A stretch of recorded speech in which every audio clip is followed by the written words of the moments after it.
Prime Minister said repeatedly that he had no knowledge of funds from the dictatorship in Beijing going to federal election candidates. Today we learned that is not true. His department prepared a briefing that said a large clandestine transfer of funds earmarked for the federal election from the PRC in Toronto was transferred to an elected provincial government official via a staff member of a 2019 federal candidate.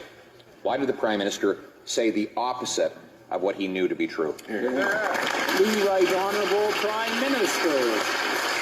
The issue of foreign interference in our democracies and our institutions is extraordinarily serious, and that's why, as a government, we have always taken it incredibly seriously, including by building and creating new mechanisms to oversee and to ensure that we can counter that interference and demonstrate to Canadians that they can have confidence in their institutions. But on the specific question, as both myself and the NSIA stated last fall, we have no information on any federal candidates receiving money from China, and that continues to remain the case. The Honourable Leader of the Opposition. Well, that is impossible, because not only did his own department prepare a briefing for him, which said that candidates had received funds, so did his own security committee, which said, and I'm quoting now from Global News also learned of an earlier high-level warning about clandestine funding of China's preferred candidates that came from a bipartisan panel of parliamentarians 2 months before the 2019 election.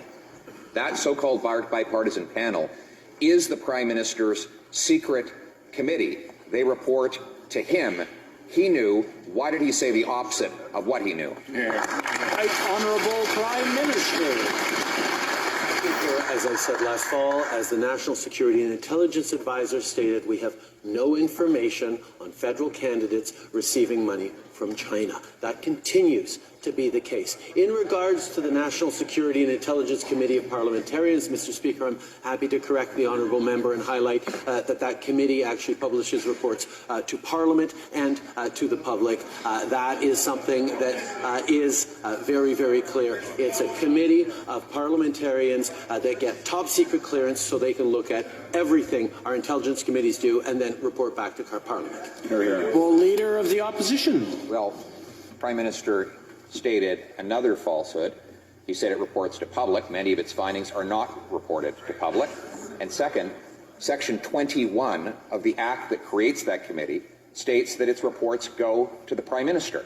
They have to go to the Prime Minister, and he is the one that decides what becomes public thereafter. Therefore, he knew when that committee reported that candidates received money directed by the dictatorship in Beijing, and yet he has been and continues to say exactly the opposite.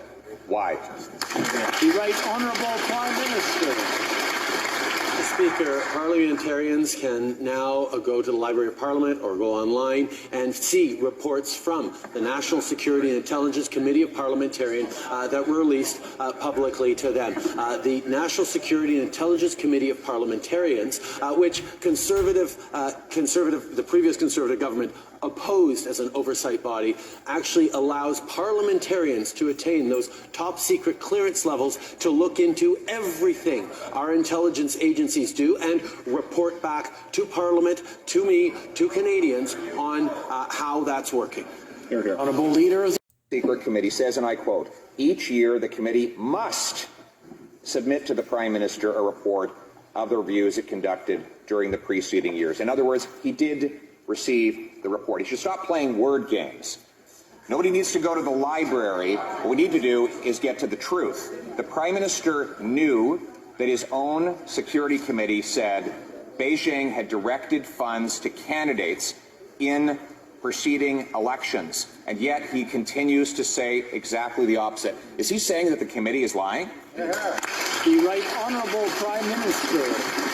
Mr. Speaker, I'm happy to clear up the confusion around what the committee reports. Yes, the committee reports to me and to the government, but it also reports to parliamentarians and shares those reports. So this is the way many committees function in our government and will continue to. In regards to the issue of whether federal candidates received money from China, as I've stated many times, we have no information on that. Leader of the Opposition. We all agree the Prime Minister has seen the report. Well, this is what Global News says of the report. Global News has learned of an earlier high-level warning about clandestine funding of China's preferred candidates that came from a bipartisan panel of parliamentarians 2 months before the 2019 election. China gave money to its preferred candidates. The Prime Minister admits that the committee reported to him on this fact. Why does he continue to state the diametric opposite of the truth in his answers in this House of Commons? The Right Honourable Prime Minister. Mr. Speaker, I think we all understand how important it is that Canadians can have both confidence in our government's ability to counter foreign interference and confidence in the transparency and openness with which that happens. And that's why, Mr. Speaker, beyond the partisan to and fro that we necessarily see in this House, it is important to create an independent, unimpeachable special rapporteur who is going to be able to oversee the entire landscape around national security to make sure that the committees are doing their work, that the various bodies keep Canada safe.